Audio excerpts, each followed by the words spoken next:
শীতের কনকনে ঠান্ডায় যখন নিত্যদিনের সংগ্রাম আরও কঠিন হয়ে ওঠে, তখন সহমর্মিতার একটি উদ্যোগ হয়ে উঠতে পারে অনেকের জন্য বড় স্বস্তি। ঢাকায় চলচ্চিত্র অঙ্গনের শীতার্ত সহকর্মীদের পাশে দাঁড়িয়ে এমনই এক মানবতা দেখিয়েছেন চিত্রনায়িকা ও বাংলাদেশ চলচ্চিত্র শিল্পী সমিতির কার্যনির্বাহী সদস্য রুমানা ইসলাম মুক্তি।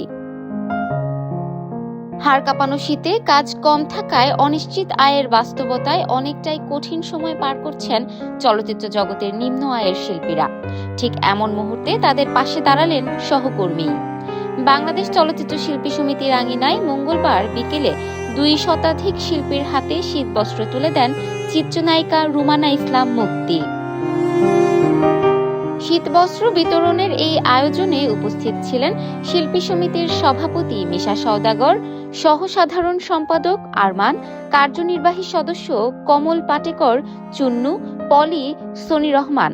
এছাড়াও চিত্রনায়ক বাপ্পারাজ, সম্রাট ও অভিনেতা তুষার খান সহ আরও অনেকেই এই উদ্যোগে একাত্মতা প্রকাশ করেছেন।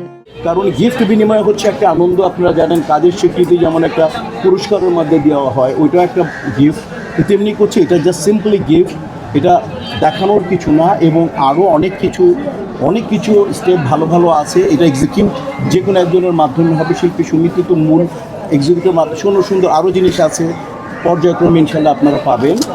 অট্টালিকার উপরে থাকি, তারা কিন্তু এই শীতের সময় অনেক কষ্ট পেয়েছে। আমরা তো 4 দেওয়ালের মধ্যে আটকা ছিলাম। সেখান থেকে যারা অসহায় দরিদ্র শীতের সময় অনেক কষ্ট পেয়েছে, সেখান থেকে আজকে যে এই উদ্যোগটা সমাজের প্রত্যেকটা সেক্টরে এই এরকম বিষয়টা জানি ছড়িয়ে ছিটিয়ে পড়ুক, সেটা আমার কাম্য। আর মাতৃভূমি যে অর্গানাইজেশনটা আজকে এই কম্বলগুলি আমাদেরকে প্রেজেন্ট করেছে, তাদেরকে আমি সম্মান জানাই। এবং আজকে যারা এই কম্বলটা পাচ্ছে, শিল্পী সমিতির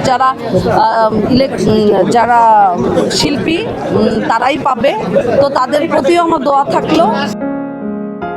মুক্তি বলেন, আমাদের অনেক সহকর্মী আছেন যারা এখন খুব একটা কাজ পাচ্ছেন না, ইন্ডাস্ট্রির অবস্থাও ভালো না।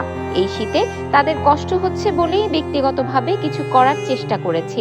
এটা সহকর্মীদের জন্য আমার পক্ষ থেকে একটি ছোট উপহার। শুধু শীতবস্ত্র বিতরণেই থেমে থাকতে চান না মুক্তি। নিম্ন আয়ের শিল্পীদের জন্য আরও বড় একটি উদ্যোগ নেওয়ার কথাও জানালেন তিনি।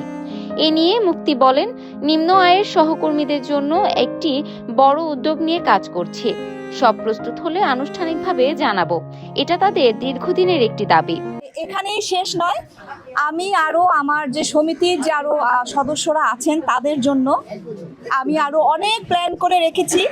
তো সমস্ত প্ল্যান ছোট ছোট যখনই আমরা আমি এগুলো আস্তে আস্তে এগিয়ে নিয়ে আসব, সব আপনারা জানতে পারবেন। এবং বড় ধরনের একটা ধামাকা আছে, জানাবো। সেটা আমার শিল্পী সমিতির, আমার যারা ভালোবাসার মানুষ তাদের জন্য সেই উপহারটুকু আমি রেখে দিয়েছি। এটার অ্যানাউন্স আমি পরে করব।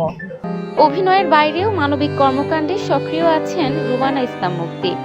পদ্মা নদীর মাঝি, চাঁদের আলো, শ্রাবণ মেঘের দিন, হাসন রাজার মতো সিনেমায় কাজ করেছেন তিনি। চলচ্চিত্রে নিয়মিত না থাকলেও শিল্পীদের সুখ দুঃখে পাশে থাকেন এই অভিনেত্রী। ইফাত আরা আইরিন, ক্যাম্পাস টাইমস।